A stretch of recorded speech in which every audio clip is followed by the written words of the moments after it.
Hyderabad 124 division పరిధిలోని KTR Nagar colony ముఖద్వారాల వద్ద నూతనంగా ఏర్పాటు చేసిన కమాన్లను కార్పొరేటర్ దొడ్ల వెంకటేష్ గౌడ్ ప్రారంభించారు. ఈ సందర్భంగా ఆయన మాట్లాడుతూ కాలనీ ప్రజలందరూ ఐక్యతతో ఉండి కాలనీ అభివృద్ధికి తోడ్పడాలని అన్నారు. బస్తీలో ఎటువంటి సమస్య ఉన్నా తన దృష్టికి తీసుకువస్తే వెంటనే పరిష్కరించేలా చూస్తానని హామీ ఇచ్చారు. కొత్త కమాన్లను ఏర్పాటు చేసుకున్న కేటీఆర్ కాలనీ ప్రజలకు అభినందనలు తెలియజేశారు. కార్యక్రమంలో డివిజన్ అధ్యక్షుడు సమ్మారెడ్డి, శివరాజ్ గౌడ్, కరీం, షౌకత్ అలీ మున్నా తదితరులు పాల్గొన్నారు.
ఈరోజు కేటీఆర్ నగర్ అసోసియేషన్ వాళ్ళు ఇక్కడ 250 కుటుంబాలు ఉంటాయి.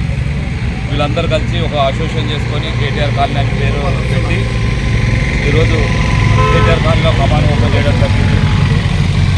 ఈ కాలనీలో ఎంత చక్కగా ఉంటారంటే కులాలకు అతీతంగా అందరూ కలిసి ఒక కుటుంబ సభ్యులేక ఈ 250 కుటుంబాలు ఉండి ప్రతిసారి కూడా ఏ పండుగ అయినా పండుగలు చేసి కూడా వీళ్ళంతా పిలుస్తారు. వీళ్ళను ఆదర్శంగా తీసుకొని అందరూ కూడా మనం ఇదే బాటలో నడవాలని కోరుకుంటున్నాం.